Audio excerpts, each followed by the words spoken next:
Lieutenant Williams, a police officer attached to the Juvenile Division.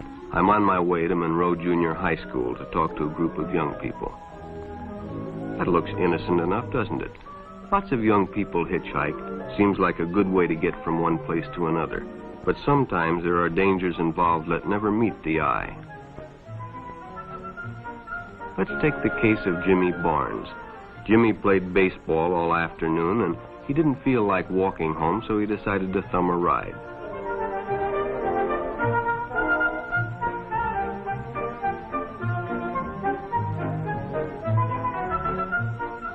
He'd done it 100 times before, and he didn't think anything was unusual when the driver struck up a friendly conversation. In fact, he seemed like a real nice guy. He asked Jimmy if he played baseball in the park often. Jimmy told him they practiced 3 times a week and played a rival group on Friday afternoon. The stranger was a good listener, too, and it only seemed minutes before they pulled up in front of Jimmy's house.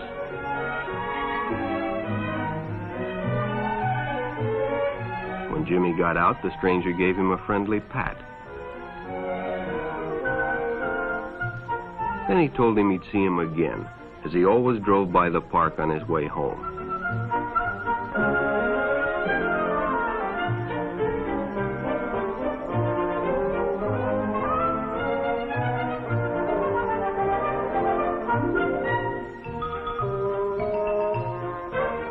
Sure enough, the following day, when Jimmy finished playing ball, well, the man was there waiting.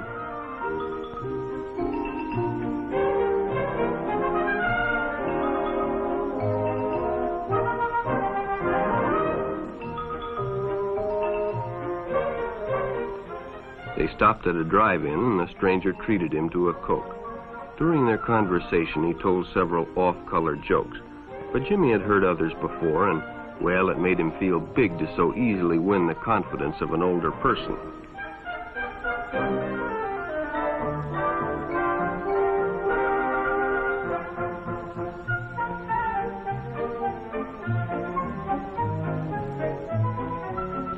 The following Saturday, they went fishing together. By now, they were using first names. Ralph said it was more friendly.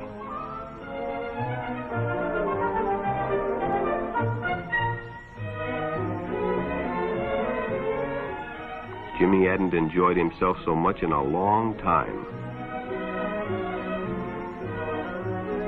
Then during lunch, Ralph showed him some pornographic pictures. Jimmy knew he shouldn't be interested, but, well, he was curious. What Jimmy didn't know was that Ralph was sick, a sickness that was not visible like smallpox, but no less dangerous and contagious, a sickness of the mind.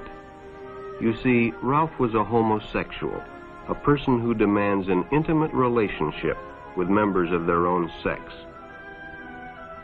But by now, Jimmy felt a fondness for Ralph, and they continued to go places together. Ralph was generous and took Jimmy many interesting places and did many nice things for him. He bought presents and even gave him money, but payments were expected in return. You see, Jimmy hadn't recognized Ralph's approach soon enough. When Ralph first asked Jimmy to go fishing alone, he should have discussed it with his parents or teacher. Finally, Jimmy told his parents, and they reported it to the juvenile authorities.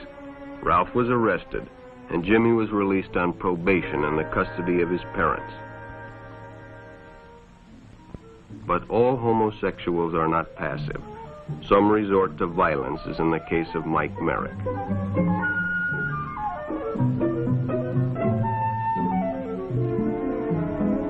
In the heat of competition, no one noticed the man who sat and watched. And when the game broke up and the others left, Mike decided to stay and practice a little longer.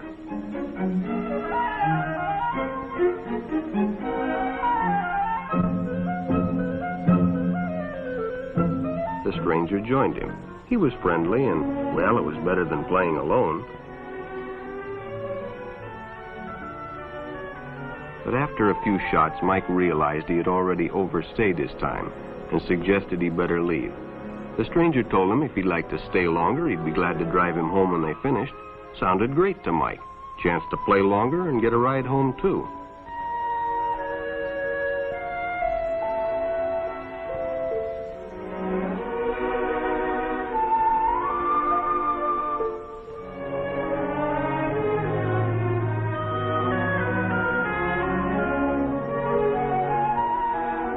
When they finished, the stranger told him he'd make a fine player someday if he got lots of practice. The companionship, the praise, the friendly attitude dispelled any misgivings Mike might have had about going with a stranger. He probably never realized until too late that he was riding in the shadow of death. But sometime that evening, Mike Merrick traded his life for a newspaper headline.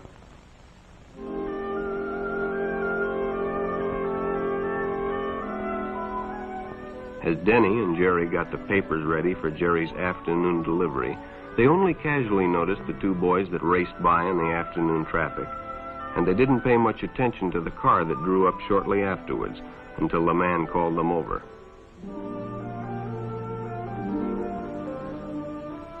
Had two boys been by on bicycles? The boys nodded they had. Could they recognize them if they saw them again? Well, Denny guessed he could. Then hop in, the man said. Those are stolen bikes. Without giving it another thought, Denny got in and the car sped away. Jerry watched. He'd been told many times, if a friend got in a car with a stranger, to write down the license number.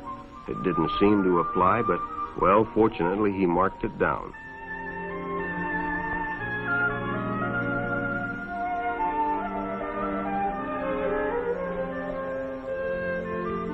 When he delivered a paper to Denny's house, he asked his mother if they'd caught the boys that had stolen the bicycles. Denny hadn't returned, so he told her the story and gave her the paper with the license number.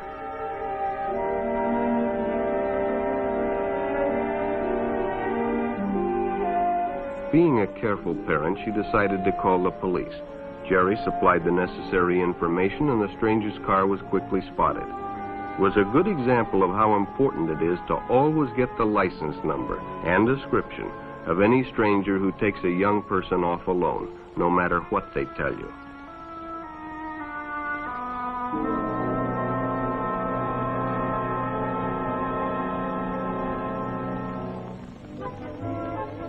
Public restrooms can often be a hangout for the homosexual. Bobby and his friends hadn't noticed the man who had been in the restroom when they changed, and as it was late, he suggested they take the shortcut under the pier, but the others preferred to take the more traveled way home.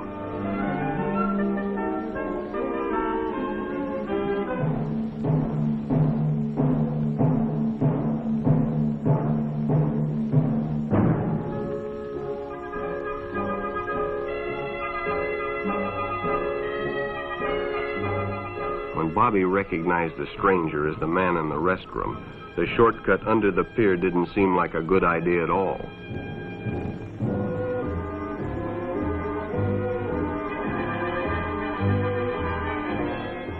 After all, it's more fun to stay with your friends anyway. Bobby had made a wise decision. It may have saved his life. The decision is always yours, and your whole future may depend on making the right one.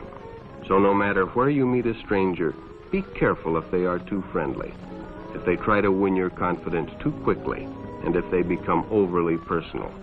One never knows when the homosexual is about. He may appear normal, and it may be too late when you discover he is mentally ill. So keep with your group, and don't go off alone with strangers unless you have the permission of your parent or teacher.